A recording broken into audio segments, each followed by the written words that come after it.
एक बार की बात है, सीलमपुर गांव में महेश और उनकी पत्नी बिमला रहा करते थे। उनका एक पुत्र भी था।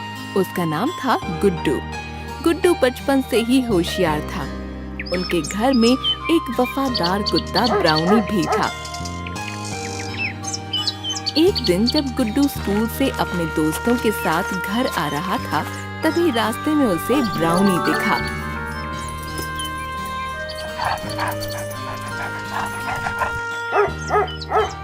अरे ब्राउनी, तू मुझे लेने आया है क्या?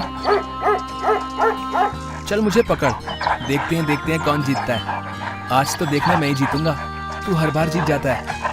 आज ही मैंने समोसे खाए और अब मैं चीते जैसा दौड़ूंगा। जो जीतेगा उसे ये बिस्कुट मिलेगा। दोनों घर की तरफ भागने लगे।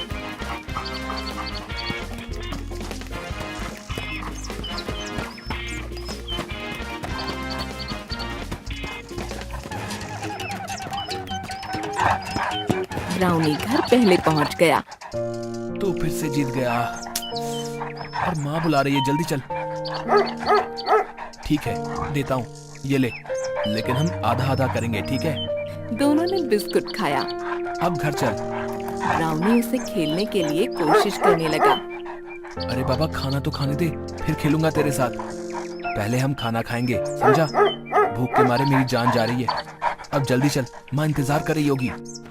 गुड्डू जैसे ही अंदर पहुंचा, वहाँ चारपाई पर उसने देखा उसकी बुआ बैठी है।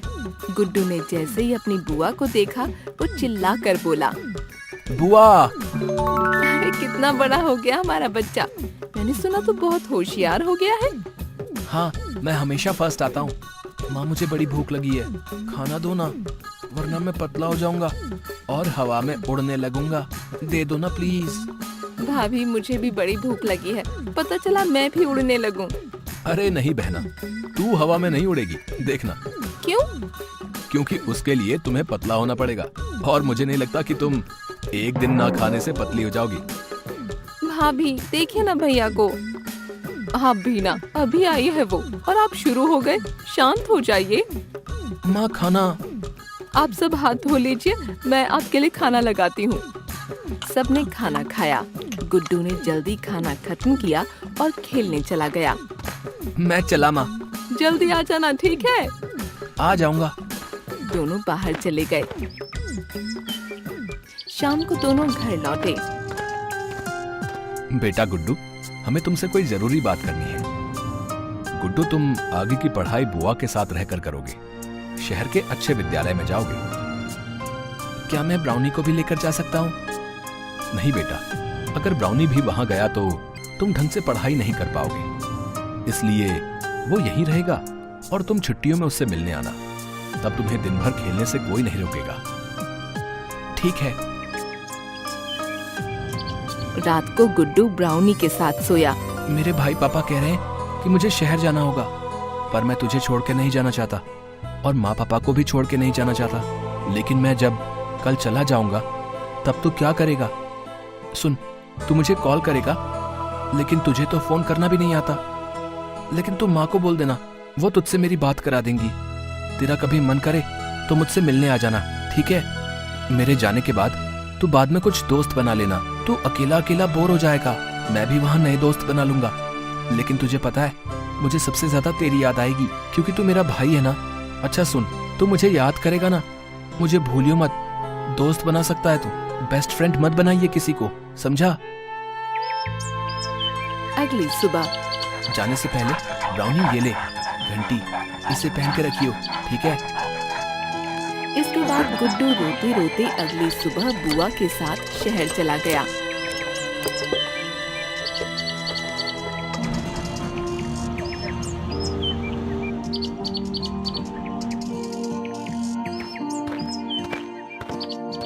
कार्तिक गुड्डू के गले लगा। आज से गुड्डू हमारे साथ ही रहेगा, उसे अपने कमरे में ले जाओ। कुछ दिनों बाद गुड्डू का एडमिशन कार्तिक के स्कूल में हो गया। दोनों बच्चे मन लगाकर पढ़ने लगे।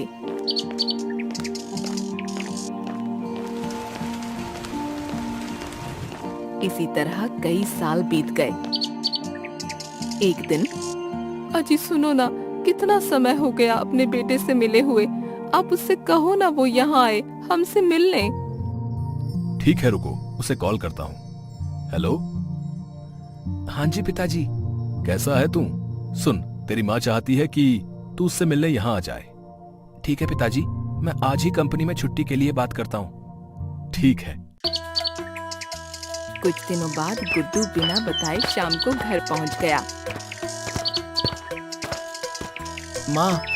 गुड्डू, तूने यहाँ आने से पहले बताया भी नहीं कि तू आ रहा है। बड़ा हो गया मेरा बेटा।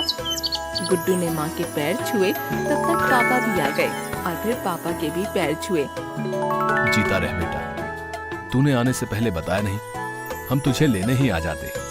अगर बता देता तो आप सभी को सरप्राइज कैसे करता। कितना बड़ा हो गया है मेरा बेटा। चल हाथ मुंह धो ले, मैं तेरे लिए खाना बनाती हूँ। अचानक उनके घर के बाहर से एक बछड़ा जंगल की ओर जा रहा होता है।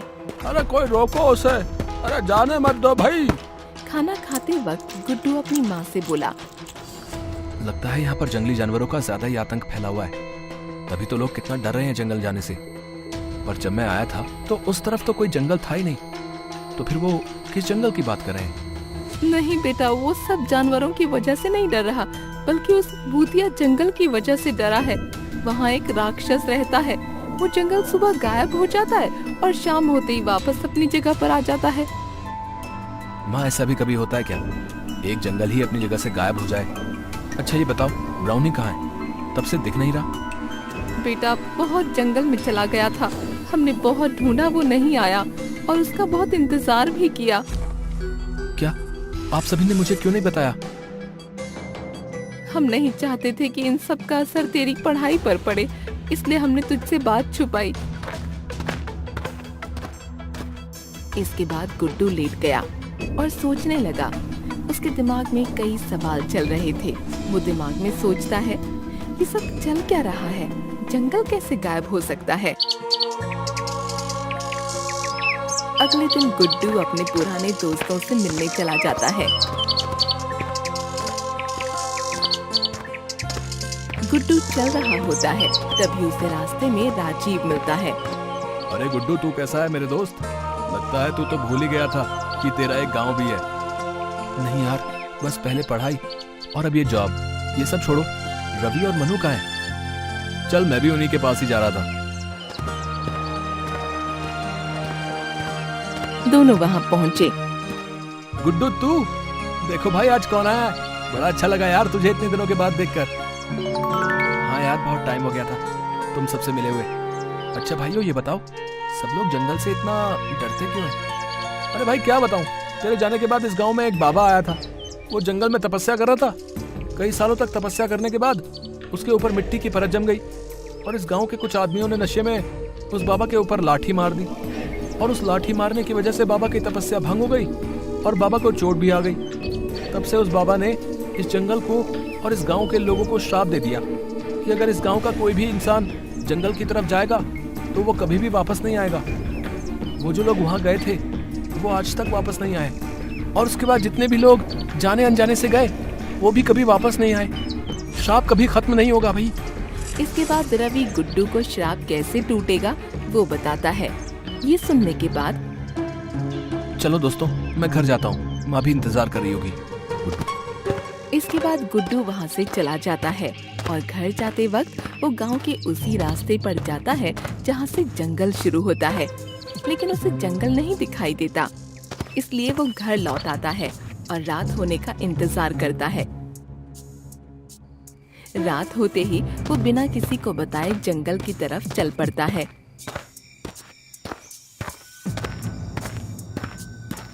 वो जैसे ही जंगल के पास पहुंचता है, ये क्या, दिन में तो यहाँ कोई जंगल नहीं था, अचानक इतना बड़ा जंगल कैसे आ गया?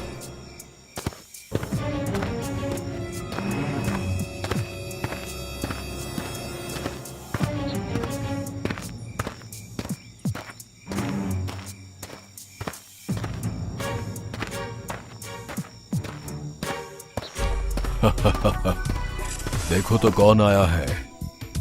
तू यहाँ क्यों आया है? बोल। बस पिछली बार तूने पूछा था ना, इस बार मैं पूछूंगा। नहीं, मैं पूछूंगा। नहीं मैं, नहीं मैं, नहीं मैं।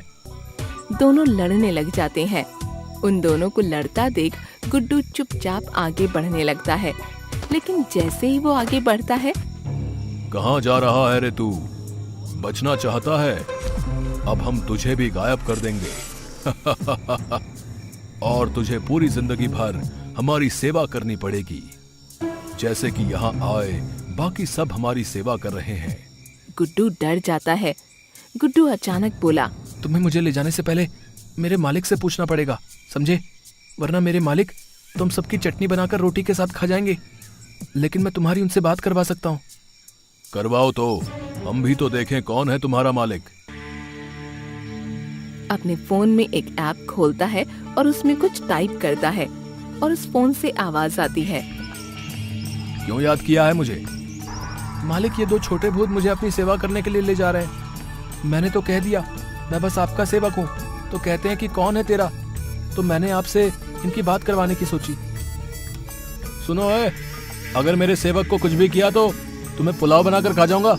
तुम जानते नहीं क्या, इस जंगल पर भी अब मेरा राज होने वाला है। बस रजिस्ट्री बाकी बची है। रुको, तुम सबको सबक सिखाता हूँ। उसके बाद फोन से बिजली गिरने और डरावनी आवाजें आने लगी। दोनों भूत आपस में बात करने लगे। सुन, लगता है ये हमसे भी ज्यादा शक्तिशाली है। कहीं ऐसा ना हो इस आदमी के चक्कर में हमें अपनी जान से हाथ धोना पड़े। दोस्त निकल, जल्दी कर भाई, ये नई आफत आ गई अब जंगल में। चलो अच्छा हुआ, इन बेवकूफ भूतों से तो छुटकारा मिला। अब मुझे बाबा के पास जाना होगा। इसके बाद गुड्डू उस पेड़ के पास गया और बोला, हमें माफ कर दो बाबा, आपके साथ उन लोगों ने जो कुछ भी किया उसकी सजा आप बाकी सभी भोले भाले गांव वालों को तो मत दो। मैं आपसे हाथ जोड़कर विनती करता हूँ। अचानक बाबा आ गए। मुझ तक पहुंचना बहुत मुश्किल था, लेकिन तूने अपनी चिंता ना करते हुए अपने गांव वालों के बारे में सोचा। मैं तुम्हारे इस जंगल को शाप मुक्त कर दूंगा। पहले तुम्हें मेरी पहेली का जवाब देना होगा। पूछिए बाबा। जंगल है पर पेड़ नहीं है, नदी है पर झरना नहीं है, गांव है पर घर नहीं है। बताओ ऐसा क्या है? गुड्डू थोड़ी देर सोचता है। बाबा, इस पहेली का उत्तर नक्शा है। बहुत बढ़िया लड़के, बहुत बढ़िया। लेकिन अभी एक और पहेली, उसके बाद तुम्हें अपने कार्य में सफलता मिलेगी।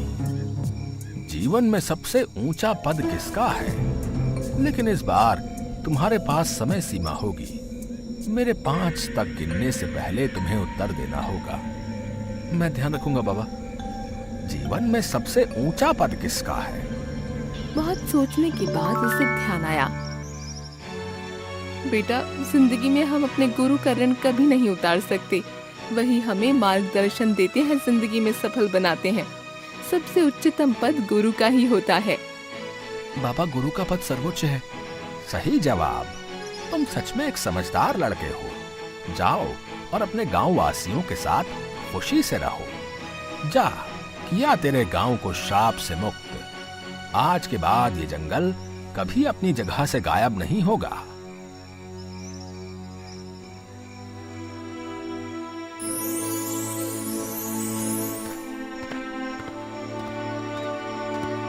तभी गांव के सभी लोग मशाल लेकर जंगल के बाहर खड़े होते हैं और गुड्डू को देखते ही गुड्डू की माँ विमला, तू वहाँ क्यों गया बेटा? तुझे कुछ हो जाता तो? माँ तू ही बता, अगर मैं नहीं जाता तो ये सब ठीक कैसे होता? कभी ना कभी किसी ना किसी को तो सब खत्म करना ही था ना। तुझे तो खुश होना चाहिए कि तेरे बेटे ने ये सब खत्म कर दिया। हाँ बेटा, मैं बहुत खुश हूँ। लेकिन बेटा, ये सब तुमने किया कैसे? ज्यादा कुछ नहीं, मैंने अपनी कंपनी के लिए एक ऐप बनाया था जिसमें हम कुछ भी टाइप करें तो वो टाइप की गई चीजें अपने आप आवाज में बदल जाती हैं। हम किसी इंसान की आवाज निकाल सकते हैं। इसके बाद गुड्डू ने सारी बात गांव वालों को समझाई कि किस तरह उसने गांव को श्राप मुक्त किया। तुम्हारी वजह से बेटा हम गांव के इस भयानक श्राप से मुक्त हो गए। हर बार कोई ना कोई वहां चला जाता और अपनी जान से हाथ धो बैठता, लेकिन अब ये हमेशा के लिए खत्म हुआ। जैसे ही गुड्डू और सब लोग घर जा रहे होते हैं, तभी घंटी बजने की आवाज आई और एक कुत्ते के भौंकने की आवाज सुनाई देती है। सब जैसे ही पीछे मुड़ते हैं, ब्राउनी गुड्डू के सामने से दौड़ता हुआ आता है। ब्राउनी, तू कहाँ चला गया था रे? तू तुझे मेरी याद नहीं आई? आज के बाद अकेले मत जाइए, समझा? तेरे लिए ही मैंने उस जंगल में जाने का फैसला किया था ब्राउनी। अब कभी मुझसे दूर मत जाना। वो दोनों एक दूसरे के गले लगते हैं और गुड्डू रोने लगता है। सच में जानवर भी मोह और प्यार के भूखे होते हैं। हमें हर एक जानवर से प्रेम भाव से पेश आना चाहिए, क्योंकि वो भी हमारे समाज का एक अभिन्न अंग है।